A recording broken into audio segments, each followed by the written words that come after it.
Ladies and gentlemen, Governor Jay Nixon. Thank you, Peter.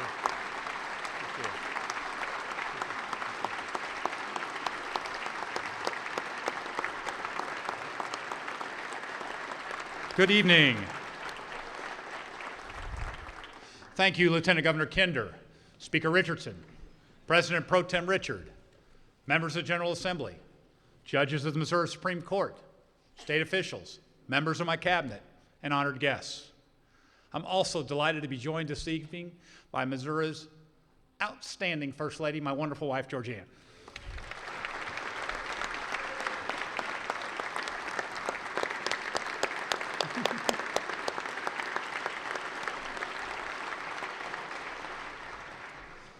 She represents your state incredibly well, folks, incredibly well. And also our sons, Jeremiah and Will.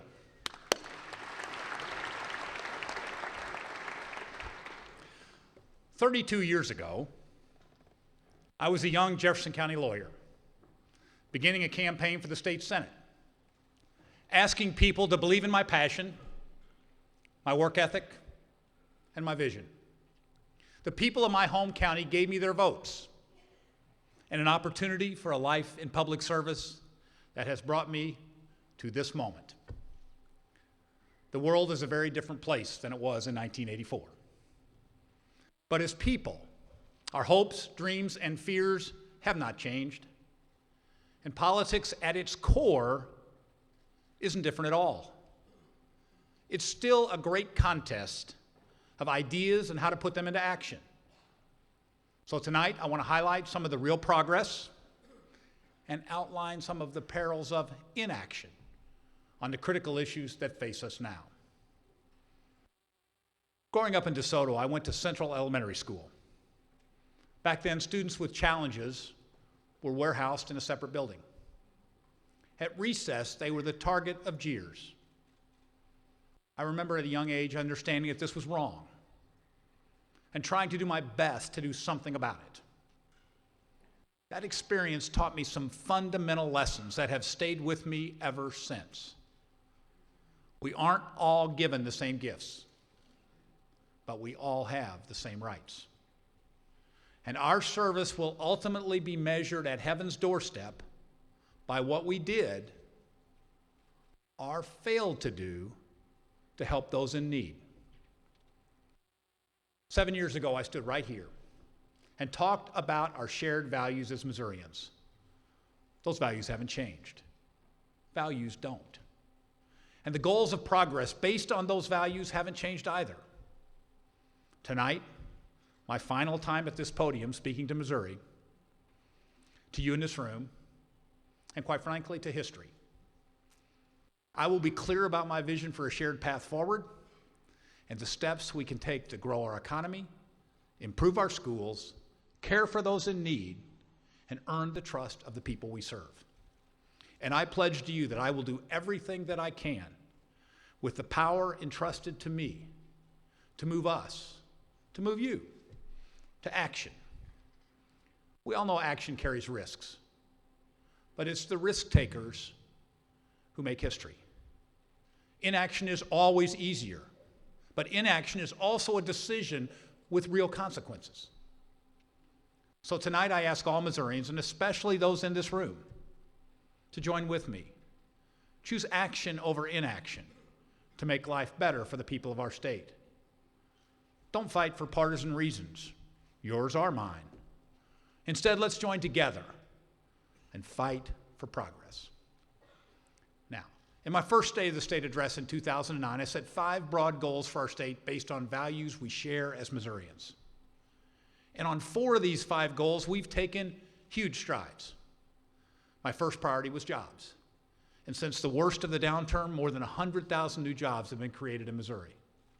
Second, as chief executive, I pledged to take the actions necessary to balance the state budget every year without raising taxes because we believe in fiscal responsibility. We did it for 7 straight years and will continue on that path under my budget.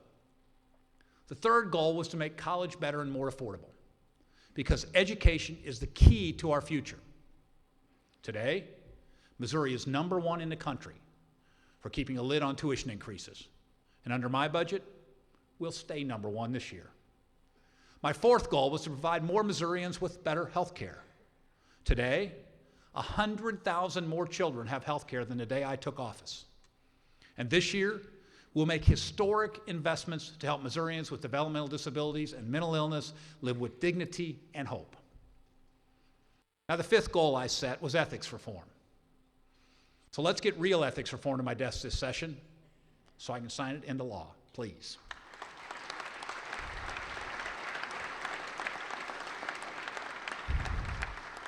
Honest, transparent, and accountable state government starts with remembering what we're here to do and who we're here to serve. People like Sarah Galbraith and Alan Doan.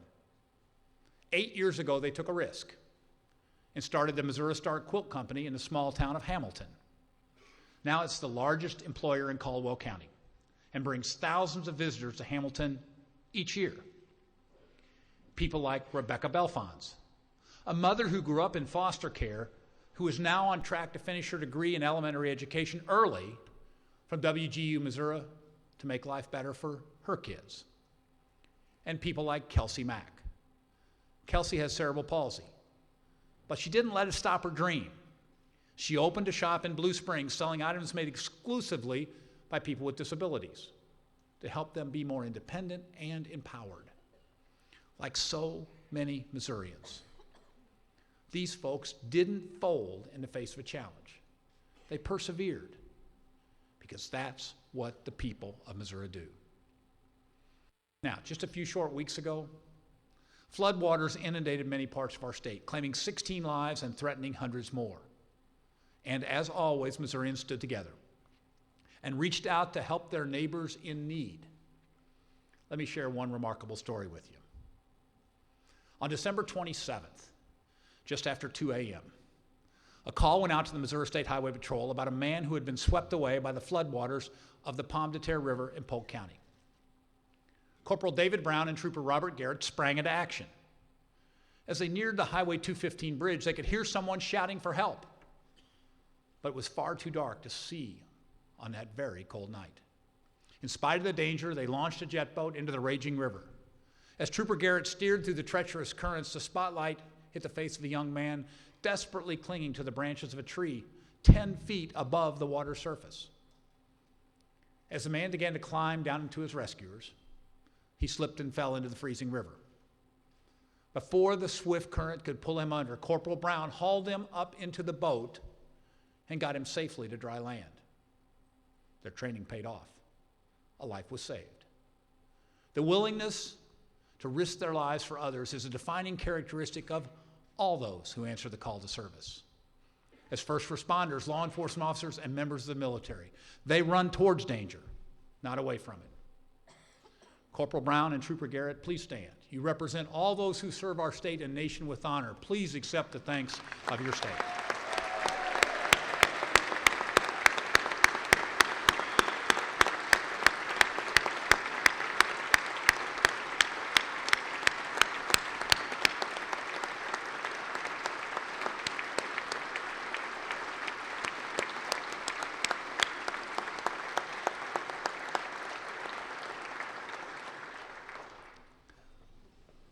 Now, as governor, I've seen many natural disasters, from floods to drought, ice storms to tornadoes.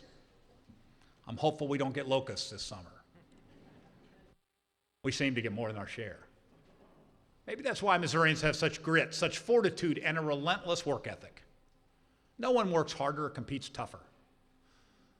That's why job creation was the first goal I set back in 2009, and why it continues to be my top priority moving forward. In 2009, Missouri's unemployment rate spiked to nearly 10%. Today, in fact this morning, it's down to only 4.4%. Yeah, 4.4% from 9.7. That's continuing lower than the national average and the lowest it's been in 15 years. Okay?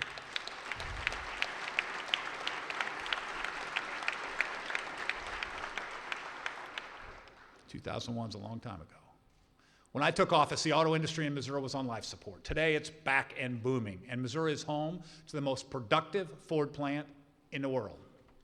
When I took office, a lot of talented entrepreneurs couldn't get access to the capital they needed. Today, Missouri is #1 in the nation in new business creation. GDP is up, home prices have rebounded, and personal income continues to rise. The state of our state is strong, and we're getting stronger every day.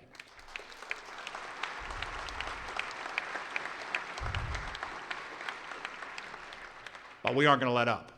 We need to keep our economy moving, keep our fiscal house in order, and keep our AAA credit rating intact.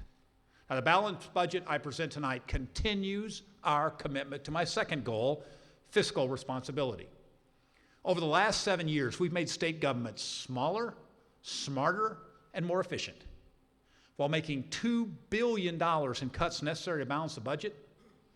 Now, not everyone liked those cuts, and they weren't easy to make.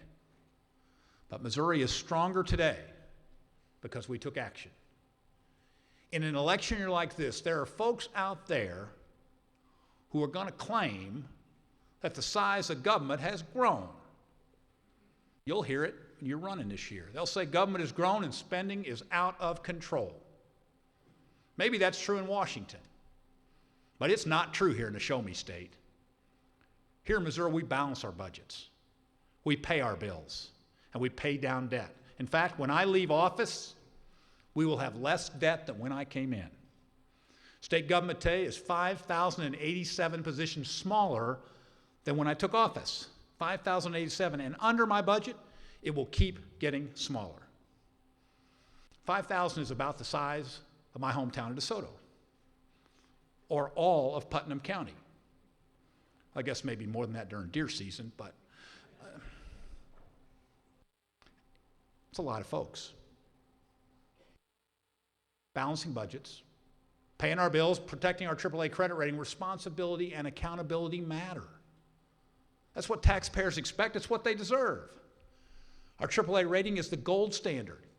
It tells businesses around the globe that the Show Me State is a smart place to invest.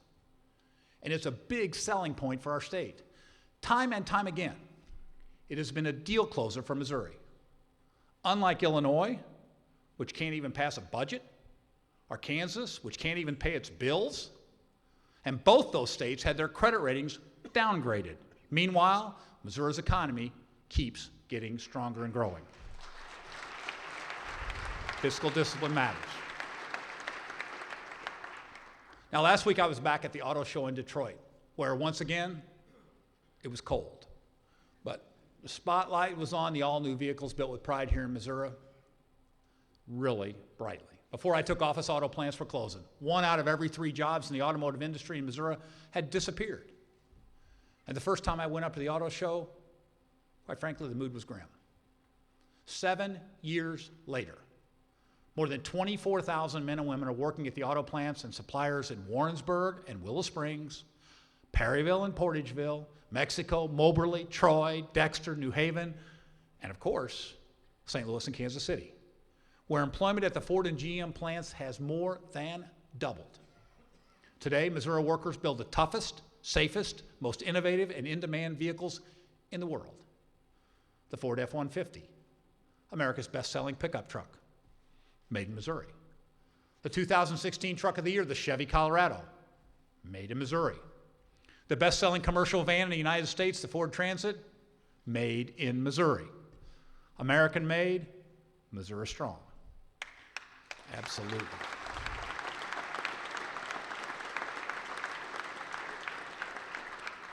And by rebuilding the American auto industry, we're helping rebuild the middle class. Last year, every union worker at Ford and GM got a huge bonus. Thousands of dollars right into the pockets of the working men and women of our state.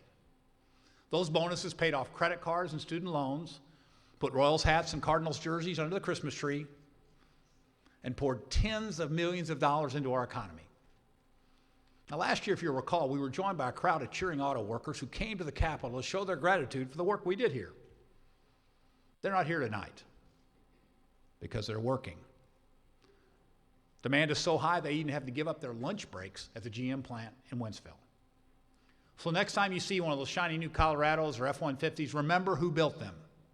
Skilled union workers making good union wages and keeping the American dream alive right here in the Show Me State.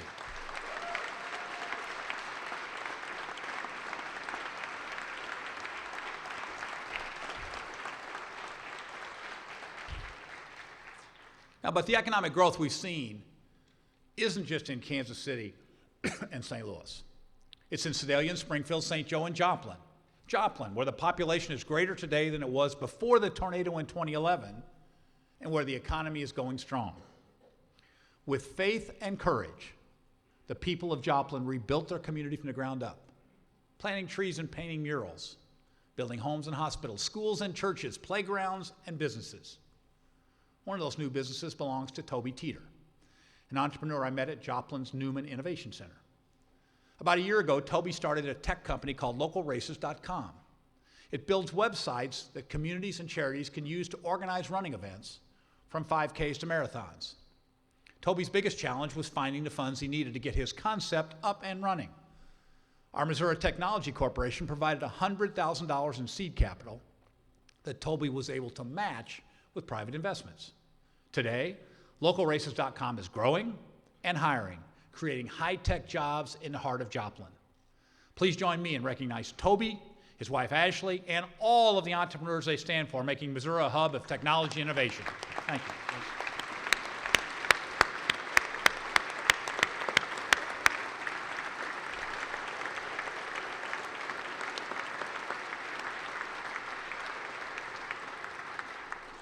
Now, this is important. Thanks to the work we've done here, MTC has already helped startups across the state leverage more than $200 million in private investment. Maybe that's why the recent census data showed that Missouri was #1 in the nation in creating new businesses. #1. While new business creation declined in 39 states, Missouri bucked that trend with a dramatic increase in startups. Now, that's a very big deal, okay? And to continue this momentum, my budget increases the funding for Missouri Technology Corporation this year by $10 million to help more entrepreneurs innovate and grow right here in our great state. Yeah. Tourism is another important part of our economy. That's why when I took office, I wanted to reverse a 10-year decline in state park attendance. While budget cuts forced other states to close parks or charge entrance fees, we kept ours open and free for all. Missouri has been recognized as the best state in the nation for camping and hiking.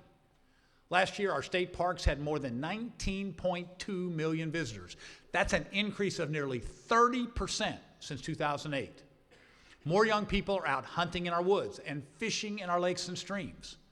With our focus on marketing Missouri to the world, tourism's economic impact in the Show Me State has surged by nearly 30%, supporting nearly 300,000 jobs. Now, to continue this success, my budget this year includes another $3 million to get the word out about all Missouri has to offer. For example, this year we will extend the Katy Trail all the way across our state and expand our state park system, giving even more folks reason to go outdoors.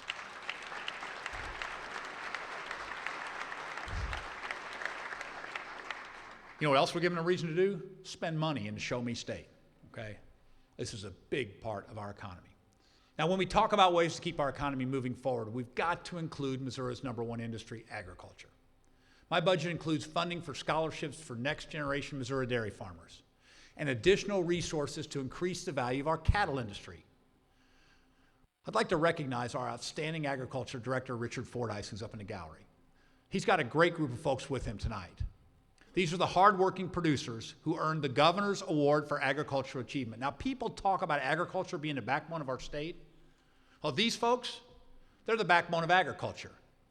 When your alarm clock goes off in the morning, they're already up, breaking the ice in the stock tank. When you're kicking back in the recliner after dinner to watch your favorite TV show, they're out in the shed working on their tractor. This year's winners hail from every part of our state, from New Madrid to Norburn, from Aurora to Fayette. They raise corn, beans, apples, timber, chicken, and hogs. Please join me in thanking all of them for what they do to feed, fuel, and clothe our state, nation, and the world.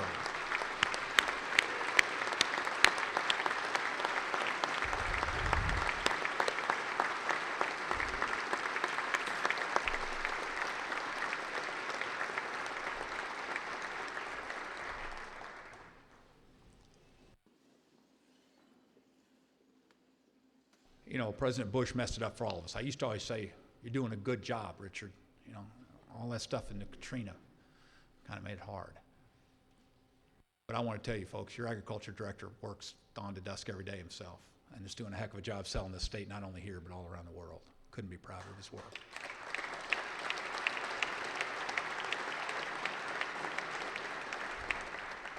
Our producers are doing their part. Now we have to do ours. We can't sell Missouri goods if we can't get them to market. That's why my budget invests an additional $5 million to improve and expand our ports so we can ship more Missouri goods around the world and create more jobs right here at home. Okay? Yeah, that's okay.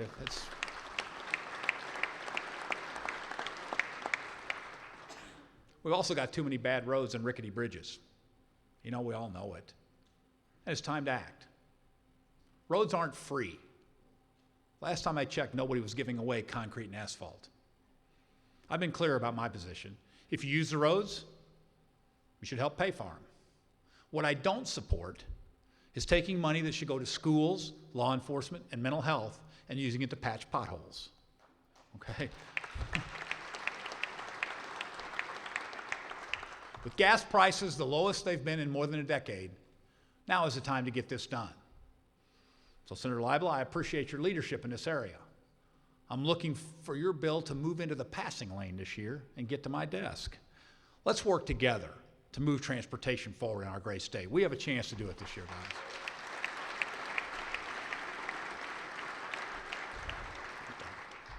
Another way we can continue to strengthen our economy is by strengthening Missouri families. Finding good, affordable child care is a challenge for every working family in America, and especially those with low incomes. That's why my budget makes child care more affordable for 20,000 low-income working families, reducing their out-of-pocket costs. And this year, we're going to expand family-friendly policies like parental leave for state employees. It's good for kids, it's good for families, and you know, it's good for our state.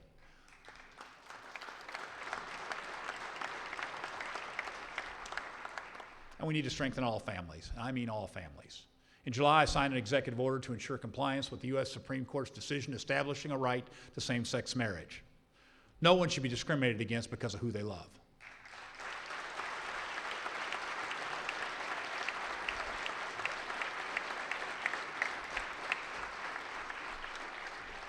We've come a long way on this issue, but there is more to be done. It's unacceptable that Missourians can still be fired for being gay. That's wrong, and it's not who we are. And it must change. I repeat my call for the General Assembly to pass the Missouri Non-Discrimination Act, which would prohibit discrimination against LGBT Missourians in employment, housing, and public accommodations. Let's get that done. Let's get that done.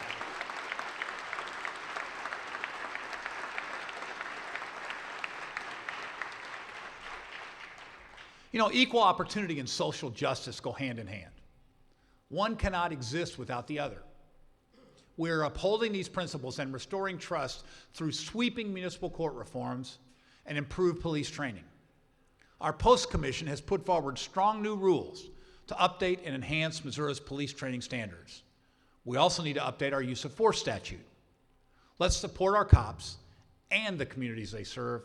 Let's get that done this year.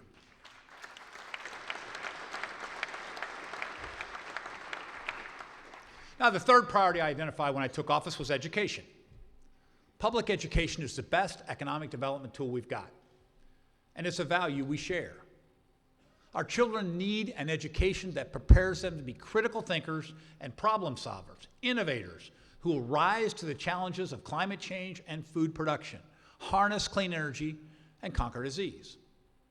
That's why even during the worst of the recession, we never backed away from our commitment to support our public schools. We provided record funding and set higher expectations. There were some who doubted whether our students and schools were up to the challenge, who said the new state standards were too tough, too ambitious. I disagreed. I knew that if we raised our expectations, our students would rise to meet them. No gimmicks or voucher schemes, just great teachers, the right tools, strong communities, and a shared commitment to excellence. And you know what? We're getting results. Test scores are rising.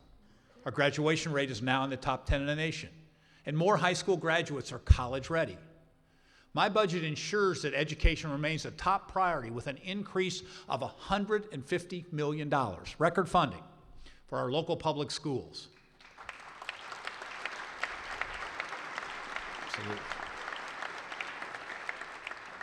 That includes funding for the foundation formula, special education, transportation, and struggling school districts. And for the first time, we'll be funding early childhood education through the foundation formula. Giving more, yeah, thank you.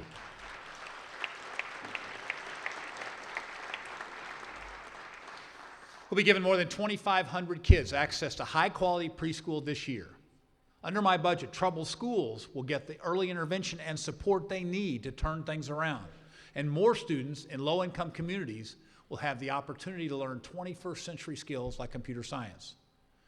These investments in our future are possible because over the last 7 years, even in the throes of the Great Recession, we kept our fiscal house in order and made smart decisions about our priorities, like education. Because we did, the budget I present tonight invests $400 million more in the K through 12 foundation formula than when I became governor. Okay?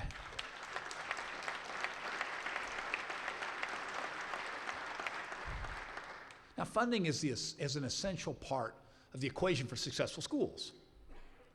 So is the drive to succeed. Tonight, we are joined by Dr. Scott Spurgeon, superintendent of the Riverview Gardens School District in St. Louis County, and some of Riverview's outstanding high school seniors. The district includes areas of high crime, poverty, and unemployment. Like so many urban districts, that combination can create tough challenges for teachers, students, and families. But under Dr. Spurgeon's dynamic leadership, the district has rallied. Now, Dr. Spurgeon played some serious baseball as a young man. He knows what it takes to compete and win. So it shouldn't come as a surprise that Riverview was the most improved school district in the state last year. Yeah.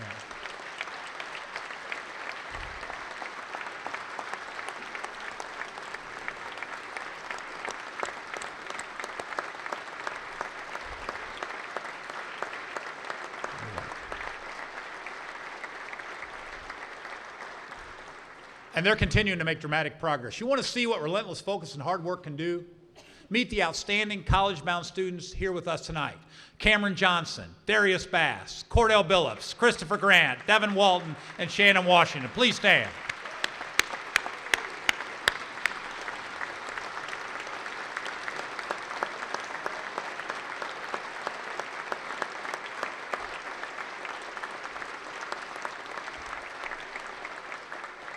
Dr. Spurgeon, thank you for bringing these talented young people with us tonight.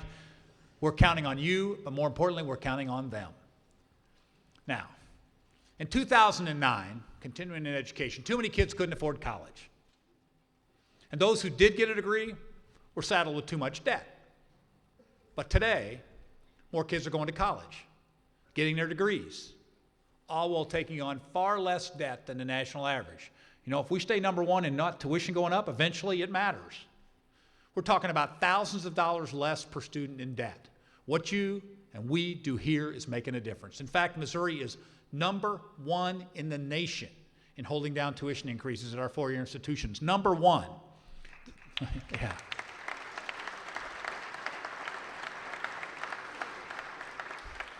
This year, we will strengthen Missouri's position as a leader in college affordability and quality. First, my budget includes an additional $56 million in performance funding. And with this historic investment, our public universities and colleges will once again freeze tuition for Missouri undergraduates this fall. They won't pay a penny more, okay?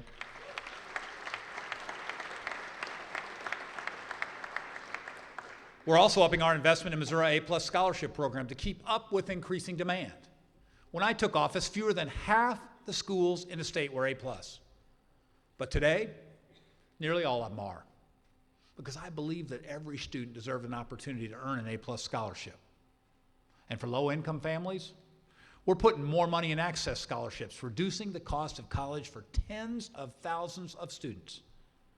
By focusing on affordability and demanding quality, we have driven a surge in college completion.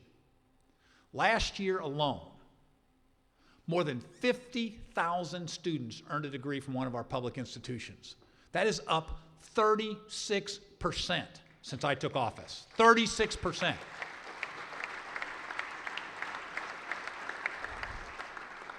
You want to talk about the strength of an economy? An educated workforce. That's a lot of proud parents, okay? My budget provides more resources to train even more Missourians for careers in high-demand healthcare fields. And thanks to people in this room and our AAA credit rating, there are construction projects underway right now on campuses across our state. An engineering building at Mizzou, chemistry and biology labs at UMKC and Missouri S&T, renovations at Baldwin Hall at Truman, 19 new labs at St. Louis Community College, and you know the list goes on and on. The best way to secure our future is by investing in the people who will lead it, the next generation. The work we're doing here is making a difference. Please, let's keep it up.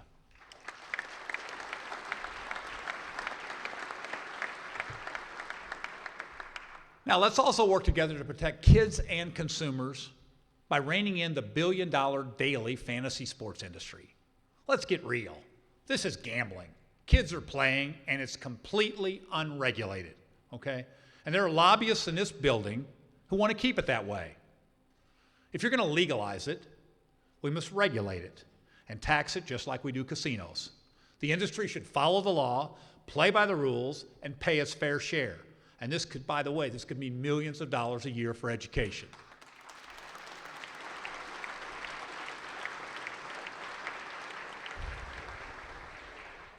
I spoke earlier about the children with special needs at the elementary school in my hometown, who were made fun of because on the playground they looked a little different. Doing more for children like them has been a passion of mine ever since. When I took office, insurance companies didn't cover therapy for thousands of Missouri kids with autism. Today, thousands of children are receiving life-changing therapy because we work together and we passed that landmark autism legislation.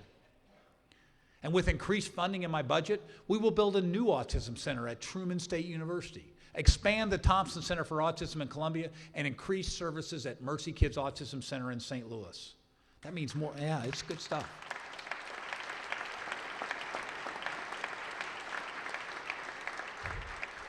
That means more research, more treatment, better training, healthier kids. Now, when I took office, Missourians with developmental disability had to wait years for in-home Medicaid services. Today, there is no waiting list. None. Zero.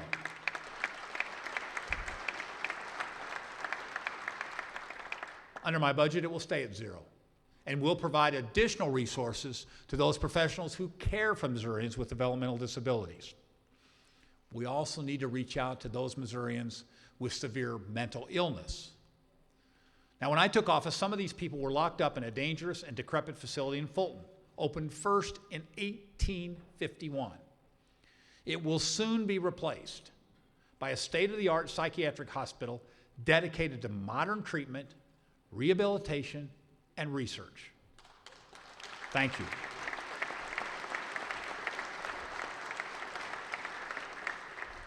Missourians with severe mental illness can't afford the treatment they need, and so they bounce in and out of our jails and emergency rooms and back out on the streets. It's expensive, counterproductive, and no way for anyone to live.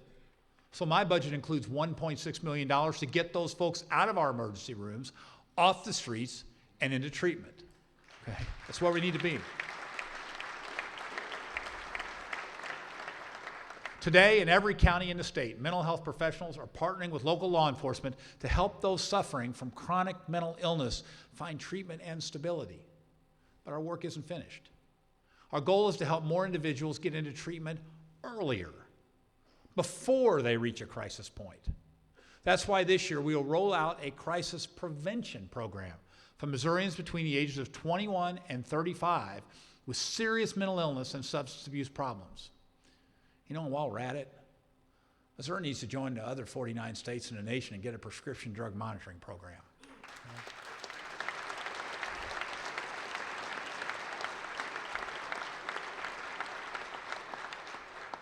Let's get a start on getting on a handle on the epidemic of opiate abuse. Now, in total, my budget includes an increase of nearly $200 million for services to help Missourians with developmental disabilities and mental illness. Okay?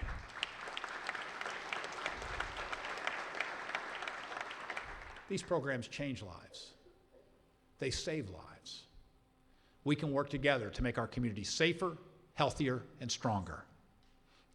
We also need to provide quality care for our proud veterans, including thousands of men and women who served in Vietnam. Last year, I signed legislation to provide $33 million in improvements to our veterans' homes, but we can do more.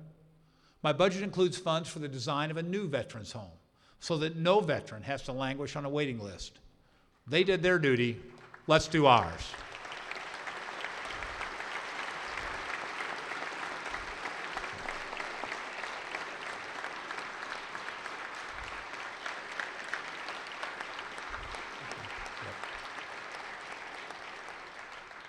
Now, there's a lot of rhetoric in politics today about helping working families. How about helping them get health care?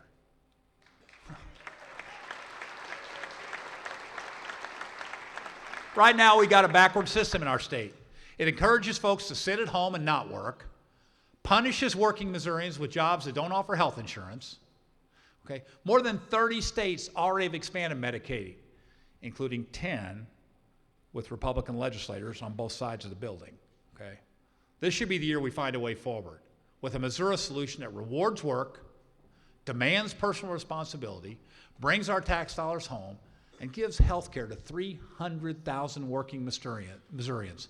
Make no mistake, inaction has real consequences. It's time to stop playing politics with people's lives.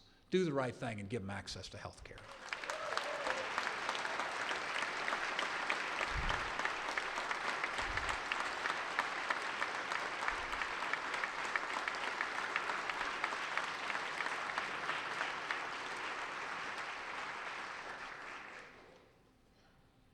The fifth goal I set when I took office was ethics reform.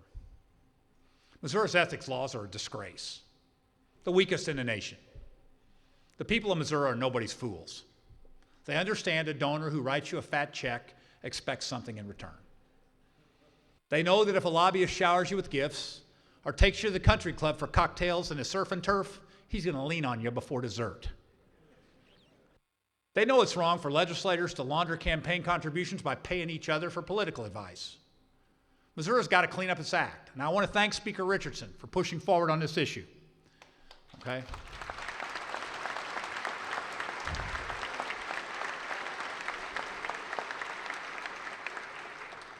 But let me remind everybody here, we're a long way from the finish line. Let's come together, restore the public's trust, and pass real ethics reform now.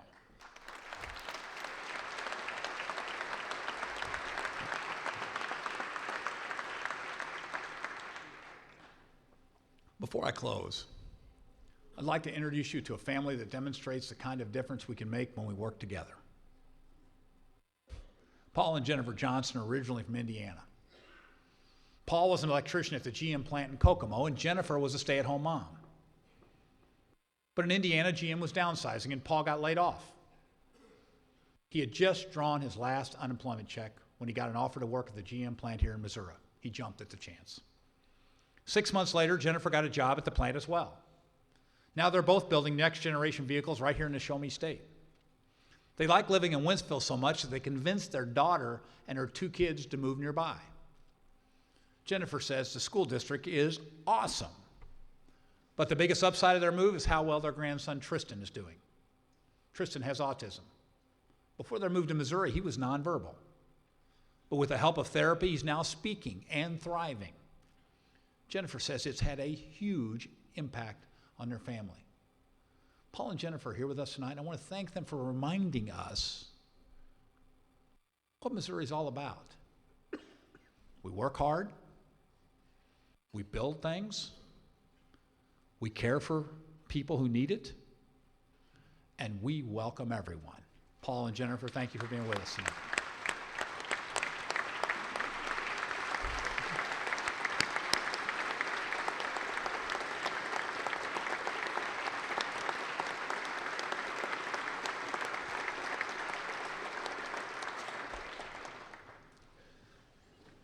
Now, in the past 3 decades, I've learned a great deal from the people I've had the privilege to serve.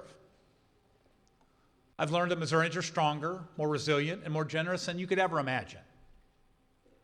I've learned that Missouri's rich diversity is not a weakness, it's a strength. I've learned that Missourians never shy away from a challenge. We listen, we learn, and we get better. I've also learned that there's a big difference between politics and public service. Politics is a horse race, but the stakes are much higher than winning the election. The real prize is the opportunity to make life better for people you don't know and probably won't ever meet. And I am profoundly grateful that the people of Missouri have given me that high honor. My mom taught kids with developmental disabilities. She worked hard at a job she loved, cared deeply for others, and always stood up for what she knew was right. She passed away before I became a state senator. But I am still trying to live up to her expectations and ideals that we have an obligation to serve all Missourians, young and old, rich and poor, black and white, gay and straight, new arrivals and native sons. And when we work together, guided by our shared values, and focus on the right things, we can make a lasting difference. When I started in this job, Missouri was staring down the barrel of a crisis. Unemployment was skyrocketing. Factories were closing and people were losing their homes and cars. Some of you were here then. Senator Walsh, Senator Wasson, Representative Engler, you remember. It was rough. We were getting warn notices practically every day about layoffs after layoffs. But we had a plan. And you know what? We stuck to it. And we delivered. 100,000 new jobs, a balanced budget every year without higher taxes, better schools and affordable college, and healthier kids. Do we have more work to do? Of course. But look where we are now. 4.4% unemployment, personal income and GDP on the rise, #1 in new business creation, AAA credit rating intact. I appreciate those of you in this room who put progress before partisanship to help move our state forward. But as always, the real credit belongs to the people of our state. Together, Missourians of every generation have worked hard to build a brighter future. Our enduring values have guided us through the good times and bad. And because I share those values, I am optimistic about our future. Optimistic that the people of Missouri will prevail in the face of every challenge and enjoy the blessings of freedom, equality, and prosperity for years to come. So, let's use the brief time that remains to each of us to work together and leave Missouri better than we found it. God willing, it will be. Thank you for your work, and God bless our great state.